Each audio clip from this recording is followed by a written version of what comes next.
I'm awake. I'm awake. What's up, guys? I'm Griffin. I'm just some dude that plays video games, and today I'm talking World of Warcraft. Wailing Caverns. One of the most iconic and best designed dungeons in World of Warcraft Classic, in my humble opinion, and a fantastic introduction to dungeons in general. Located in a cave under a mountain southwest of Crossroads in the Barrens, you'll first have to venture your way deep into the belly before entering the dungeon proper. It's kind of large in size, but it's easy to navigate once you're familiar with it, and the pacing is great, slowly ramping up in difficulty while you progress. At the same time, it is accommodating to a wide variety of group compositions and newer players. The enemies have a variety of mechanics and abilities to be mindful of, and there's a ton of bosses with some really nice loot for your level. With lots of quests to complete for experience and some amazing rewards as well, this dungeon really has it all. Accessing the dungeon is easy for Horde, but Alliance will have to make the grand trek to the Barrens either by foot or by sea. Both are safe routes, but the swim route is significantly faster. Basically make your way to the southern tip of the coast of Westfall and follow the fatigue line all the way down to Booty Bay. If you stay far from the coast, you will not be in danger of encountering any mobs. Just make sure to take a wide berth around the island that Mokrosh spawns on, outside of Booty Bay. From there, just take the boat to Ratchet. The alternative is to run south from Aberdeen and Darkshore, and make your way through Ashenvale. Make sure to pick up the flight path to Astronar as you do so. Once you hit the fork in the road, close to Splinter Tree Post, turn south. As you approach the Horde guard station at the border of the Barrens, take a slight left where you'll find a break in the fencing. Hug the mountainside to avoid drawing the guards' attention, then just continue running southeast until you reach Ratchet. Be mindful of the guard tower along the road north of Crossroads, and of course stay far away from Crossroads itself. One thing to note is that your flight paths to the north will not connect to Ratchet unless you also unlock the flight path in Theramore. Gotta love classic flight routes. Before we go in, I'll briefly cover the quests available. There's a little prep work involved, so make sure you're fully prepared before you join a group. There are 4 quests for Alliance and 6 quests for Horde to pick up before entering Wailing Caverns. Deviate Hides is found just above the cave entrance, as is Deviate Eradication. Trouble at the Docks will be found in Ratchet, picked up by crane operator Bigglefuzz. Smart Drinks is also picked up from Ratchet, but requires the completion of the Raptor Horns pre-quest. The 2 Horde-only quests include Serpent Bloom, which is picked up in the Spirit Rise of Thunder Bluff, and Leaders of the Fang, which is picked up in Elder Rise in Thunder Bluff, but requires the completion of the Barrens Oasis questline. There is one quest for both factions, which is started from an item dropped from the last boss of the dungeon, the Glowing Shard. After entering the cave and before you head to the instance portal, seek out Mad Maglish, who is a goblin that will be hiding in stealth in one of 3 spawn locations. You can also begin gathering your Serpent Bloom while heading through the cave and collecting Deviate Hides and Wailing Essence as you clear the monsters in your way. On your way by, check for the rare spawn named Boan, Druid of the Fang, who patrols the large room at the back of the cave where the instance portal is located. He can drop Boan's Fang, a level 15 rare quality bind on equip axe, as well as a variety of greens. Once inside, you can speak to the Disciple of Naralex, a druid NPC near the entrance, for a free Mark of the Wild buff. Speed up. The first mobs you will encounter are Deviate Ravagers and Deviate Guardians. Guardians will call for help from nearby mobs when they are low health, and it has a pretty large radius, so be mindful of what's around you and either pull these mobs back or be prepared to pick up new ones as they come in. Druid of the Fang are located all throughout the dungeon, and these can be annoying if not dealt with quickly. They use spells like Lightning Bolt, which hits pretty hard, and Druid Slumber, which can target anyone not at the top of the threat meter. Druid Slumber can be interrupted or dispelled if the cast goes through. They will also attempt to heal themselves or nearby mobs when low on health. This should be interrupted whenever possible, so having a class with reliable interrupts in your group is helpful. Finally, they can shapeshift into snake form and hit pretty hard when they do so. Outside of bosses, these mobs are probably the deadliest in the dungeon. Lady Anacondra will be the first boss you will encounter, and her Anacondra don't want none. She can spawn in 4 different locations within the central chamber, and is typically guarded by Deviates and or Druid of the Fang, so focus your DPS and take the targets out one at a time, interrupting heals as needed. She can drop the leather serpent's shoulders or a 10-slot bag, the snakeskin bag. You will also see evolving ectoplasm patrolling around the central chamber. These mobs will attempt to duplicate themselves when low on health, so either kill them fast or interrupt the cast. Once you have cleared the pathway to the antechamber at the top of the outer rim, you can turn back and head toward the west wing of the dungeon. Deviate Crocolisk will dot the pathways to the west and east wings of the dungeon, but these are non-elites and are very easy to kill. The west wing of the dungeon is a winding but straightforward path which leads to one boss at the end, Lord Cobran. New mobs found along this route include Deviate Adder, which can apply a stacking poison to their target, as well as Deviate Vipers, which hit decently hard. Both of these can be polymorphed or slept if needed, so you can deal with Druids of the Fang first. Some of the packs along the way can be skipped entirely, unless you notice there's a treasure chest, mining node, or herb node that you would like to gain access to. There are also Druid of the Fang, as well as Deviate Adder and Deviate Viper that patrol along this pathway, so be mindful of those so you don't accidentally pull additional packs. Deviate Pythons are non-elite snakes that appear in groups of 3 a few times throughout this pathway. They usually accompany a Druid of the Fang or 2, but they have low health and die very quickly to AoE.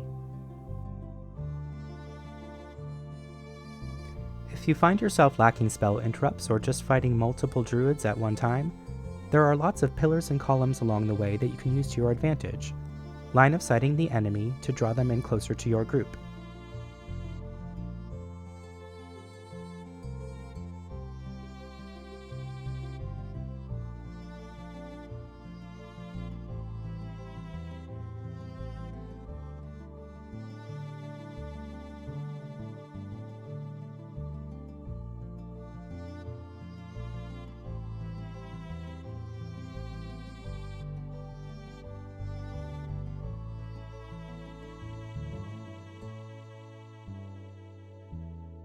As you approach the end of the path, there is a large pack blocking your way. Be wary of the multiple patrols that move through this area as well. Use crowd control and line of sight to get them into a better position to fight, and take out the druids first. Lord Cobran awaits you at the end of the wing, guarded by 3 Deviate Python. Like all druid bosses in this dungeon, he's basically just a beefed up Druid of the Fang, so watch out for Druid Slumber and make sure to interrupt his heals. He can drop the highly coveted Leggings of the Fang, best in slot until Gnomragon for most physical DPS classes including tanks, as well as Cobran's Grasp, which is a great mail belt for warriors and paladins. Once defeated, drop down from the ledge across from where you fought the boss, using stones that jut out to soften your fall as you descend. And now we'll head to the east wing of the dungeon. Speed up. Do keep an eye out for Kresh, a neutral turtle mob, who is a mini-boss with very high physical defense and can drop a fairly decent rare quality shield for tanks.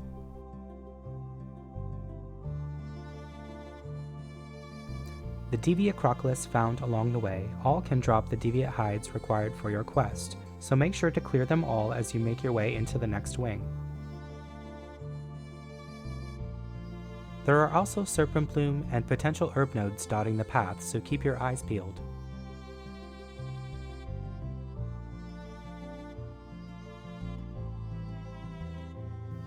Here you will start encountering Deviate Shamblers, which are hulking elemental type mobs that cast wild regeneration on themselves at low health.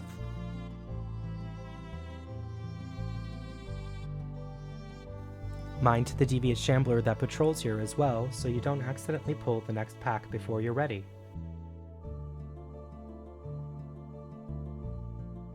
Strategic use of crowd control and spell interrupts here will prevent these Druid of the Fang and Deviate Shambler combos from healing themselves and each other, keeping them alive for longer than necessary and slowing down your progress.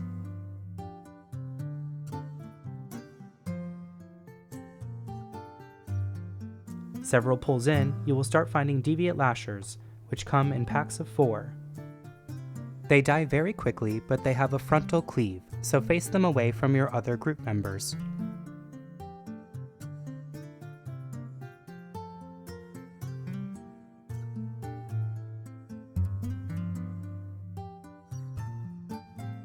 Not long after, you will notice the first of 2 forks in the road.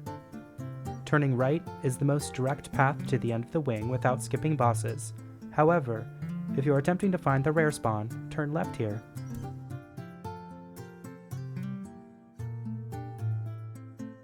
The Deviate Fairy Dragon can spawn in a few different places in this wing, and can drop a pretty nice wand for casters, the Fire Belcher. Seeking the rare spawn usually leads to more pulls and a longer run overall, but you also have more chances for mob drops and treasure chests, so it's usually worth it.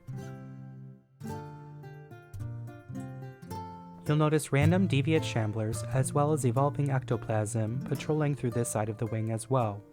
So be aware of your surroundings, and use the nooks and crannies in the area to your advantage. Stay left as you're making your way through, clearing patrols and packs of shamblers and thrashers as you do so.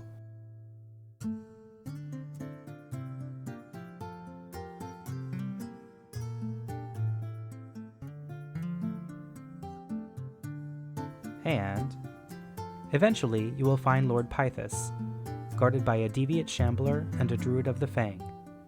Take out his adds first, and make sure to interrupt Druid's Slumber and Healing Touch whenever possible.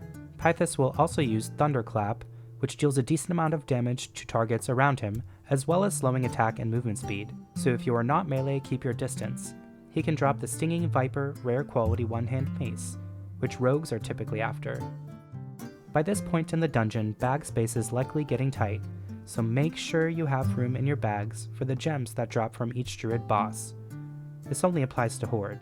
Leaving one on a corpse by accident is a real hassle because the run back takes quite a while, and the quest rewards for Leaders of the Fang are too good to pass up.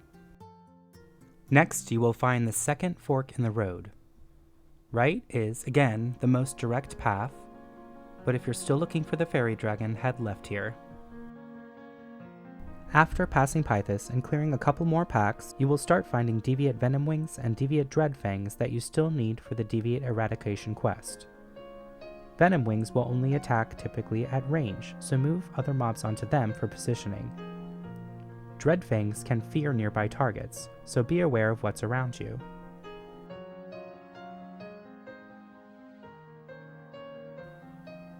If you've chosen this path, continue to stay left, killing Druid of the Fang, Deviate Venomwings, and Deviate Dreadfangs you find along the way.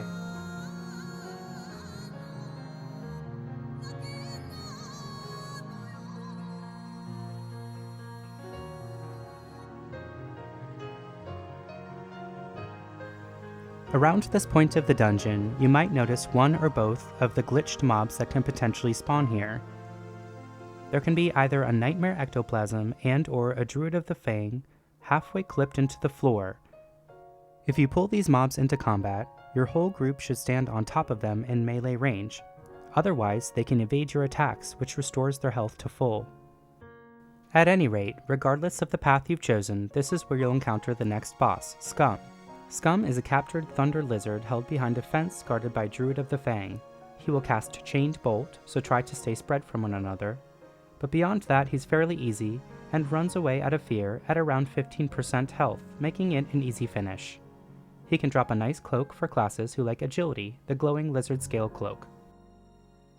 Continue past Scum, clearing out packs of Druid of the Fang, Deviate Venomwings, and Dreadfangs, being mindful of the fear since the packs are pretty tightly clustered here.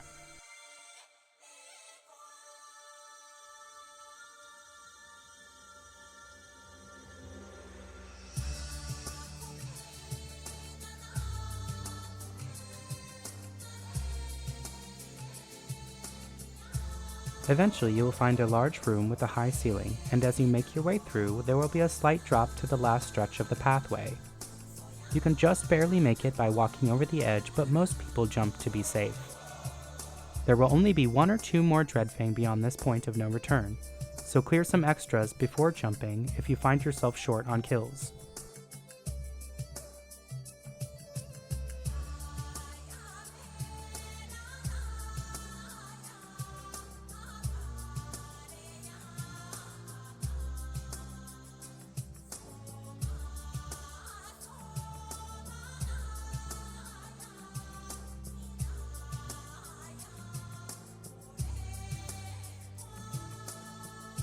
For this next pack, I would suggest pulling them back, as there is an unseen pack of mobs to the right around the corner.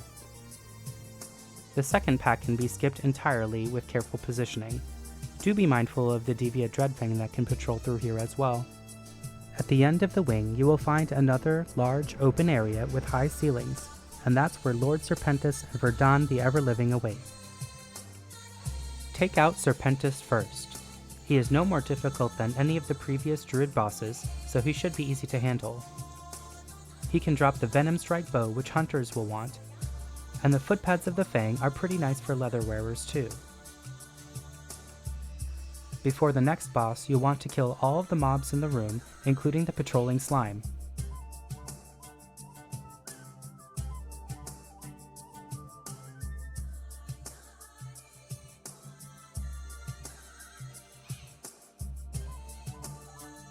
Verdun the Ever-Living is easily the most difficult boss in the dungeon.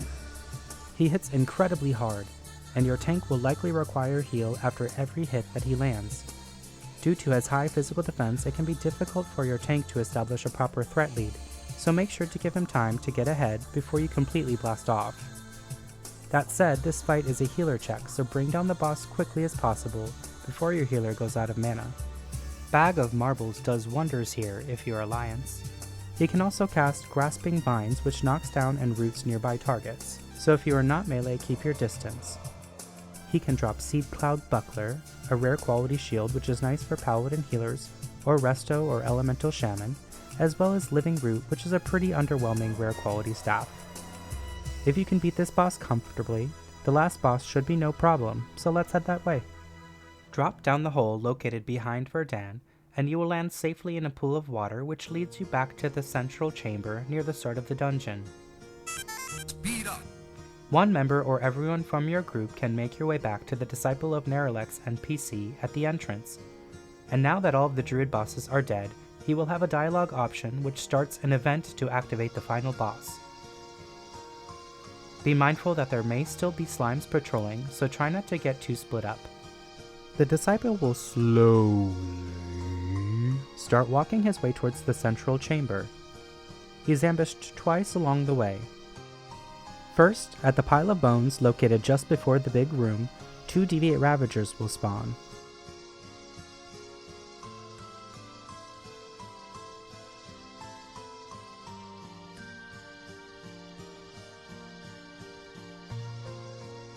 After he turns left into the chamber, he stops to perform a cleansing ritual where he is ambushed by 3 Deviant Vipers.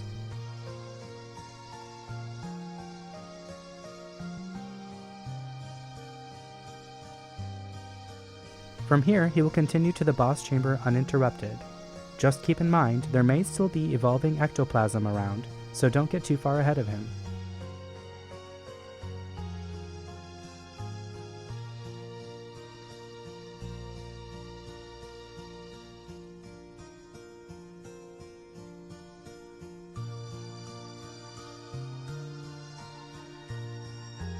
Once he reaches Neralex in the final chamber of the dungeon, he will begin casting a spell to pull Neralex out of his cursed slumber, and this will activate 2 waves of mobs followed by the final boss himself. First, you will have to deal with 3 Deviant Moccasin, which approach the group slowly from different areas of the room, so just burn them down quickly one by one. You will have a short break before 6 Nightmare Ectoplasm spawn from the waters and approach the group. These are non-elite mobs, but have a higher health pool than the Deviant Pythons and Deviant Lashers you've encountered before, so give your tank time to gather them up before AoEing them down. One more short break before Mutinous the Devourer. This boss is level 22, so as a tank you will probably want to be at least level 20 by this point to be able to hit him comfortably. His key abilities include Neralex's Nightmare, similar to the Druid's Slumber, Terrify, which will fear one target for 4 seconds, and Thundercrack, which deals damage to and stuns all nearby targets. Interrupt his sleep spell and keep your distance if you aren't melee, and he should go down in no time. Upon defeat, everyone should loot the glowing shard from his corpse. He can also drop some decent items, from the rare quality Mutant Scale Breastplate, which is great for warriors and paladins, to the Deep Fathom Ring, which pretty much every caster and healer will want. The shoulders are really subpar and pale in comparison to the shoulders you will be rewarded from the Glowing Shard quest. If this has been a full quest run, you should run out of the instance as a group and make your way back out of the cave, gathering serpent plume, wailing essence, and deviant hides that you're still missing along the way. If all 5 of your party members are on these quests, it's basically impossible for everyone to finish serpent plume and deviant hides in a single run, but you can farm some of the lower level elites outside of the instance. You'll likely find yourself running Wailing Caverns multiple times for the loot drops and easy experience, so it's up to you if you'd like to finish these quests out now or later. Turn your quests in above the cave entrance first, where you can also empty your bags a bit. Then make your way to Ratchet. There you can turn in the Smart Drinks quest and Trouble at the Docks, and you'll want to speak with Sputter Valve of the Tinkers Union nearby the Flight Master regarding the glowing shard that you picked up. Make sure to start the quest first. He advises that you speak to a druid living on top of the Wailing Caverns mountain, so make your way there next. Her name is Fala Sagewind, and you will find her in a hut near the peak of the mountain. She will give you a quest in Nightmares, sending you to Darnassus if you're Alliance, and Thunderbluff if you're Horde. If heading to Thunderbluff, make sure to turn in Serpent Plume in the Spirit Rise before heading to the Elder Rise to turn in both In Nightmares and Leaders of the Fang. For this you are awarded either Wingblade or the iconic Crescent Staff. When I first saw people running around back in the day with this staff, and I inspected its DPS output and stats, I knew I had to have it. Basically every class except Rogue and maybe the Hunter will want this staff, even Warriors since it has a nice DPS output. It's definitely one of the more memorable parts of running this dungeon back in the day. Anyways, that about sums up all that there is to know about getting your feet wet in Wailing Caverns. If there's anything that I missed though, or if you have any great tips to add, drop them in the comments. Hitting the like button and leaving a comment really helps me out with the YouTube algorithm. I hope you enjoyed this video and that it helped even if just a little bit. And thank you so much as always for watching, and until next time, stay safe out there.